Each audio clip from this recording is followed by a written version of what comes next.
आचार्य चाणक्य अपने श्लोक में बताते हैं कि बुद्धिमान व्यक्ति को अपनी कन्या का विवाह एक उत्तम कुल में क्यों करना चाहिए तथा अपने शत्रु को नष्ट करने के लिए हमें कौन सा तरीका अपनाना चाहिए।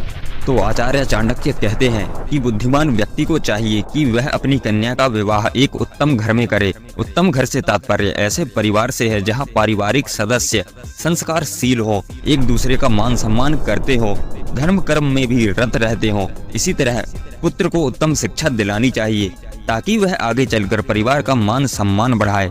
चाणक्य आगे कहते हैं कि शत्रु को नष्ट करने के लिए उसे व्यसनों में डाल देना चाहिए, अर्थात उसमें बुरी आदतें डालनी चाहिए जिससे वह स्वयं ही नष्ट हो जाए। उसे नष्ट करने के लिए शस्त्र आदि का प्रयोग न करना पड़े। चाणक्य ने यह बात कूटनीति के दृष्टिकोण से कही है। इससे उनकी दूरदर्शिता का भी पता चलता है। वर्तमान परिप्रेक्ष्य में इसका अर्थ नशीले पदार्थों की तस्करी आदि से लिया जा सकता है। इनसे देश खोखला हो जाता है। एक देश द्वारा दूसरे देश को निर्बल करने के ये तरीके वर्तमान में अपनाए जा रहे हैं। यह चाणक्य के इस कथन को पुष्ट करते हैं कि शत्रु को व्यसनों में डाल देना चाहिए। लत या फिर आदत ऐसी होती है जो एक बार लगने पर छूट नहीं पाती। ऐसे व्यसन का शिकार शत्रु बचाव कर पाने में भी असक्षम होता है।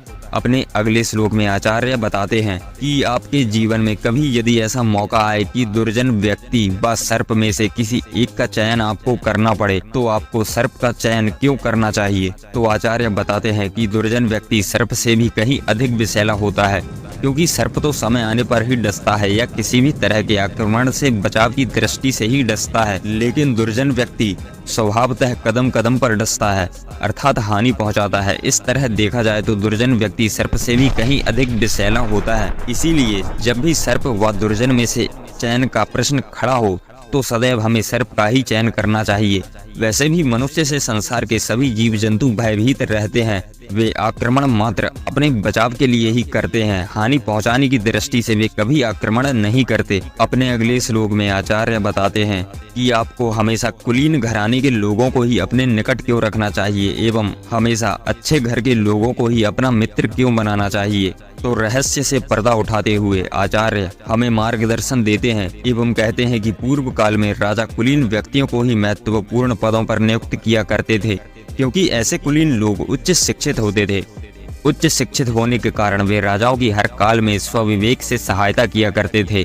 राजा का प्रभाव होने पर भी वे साथ नहीं छोड़ते थे। इसके विपरीत अकुलीन का कोई भी भरोसा नहीं होता था। एवं आज के संदर्भ में देखें तो चाणक्य का यह कथन प्रासंगिक कहा जाएगा, क्योंकि राजनीति के क्षेत्र में भी आज अकुलीन वर्ग के लोग जरा से स्वार्थ के पीछे दल बदल करने से नहीं चूकते। परिणाम स्वरूप अनेक बार सरकारें गिरती भी देखी गई हैं। सारे रूप में कहा जाए तो कुलीन लोगों से संबंध जहां अभ्युत्थान करने वाला होता है, वहीं अकुलीन लोगों से संबंध बनाना पतन का कारक होता है। कुलीन लोग व्यक्ति की गरिमा को महत्व देते हैं, वहीं अकुलीन लोगों में स्वार्थ सर्वोपरि होता है। अतः जो कुलीन घर के नहीं है उन लोगों से मित्रता करना भी हमारे लिए हानिकारक होगा तथा हमारे पतन का कारण बनेगा। अतः चाणक्य कुलीनों का संग करने की बात कहते हैं। यदि मित्रों आप भी अपने जीवन में सही मार्गदर्शन पाना चाहते हैं तो आचार्य चाणक्य से अच्छा गुरु आपको संपूर्ण जीवन में नहीं मिलेगा। तो इनकी बातों को ग्रहण करें। हम इनके संपूर्ण श्लोक आपके समक्ष प्रस्तुत करेंगे।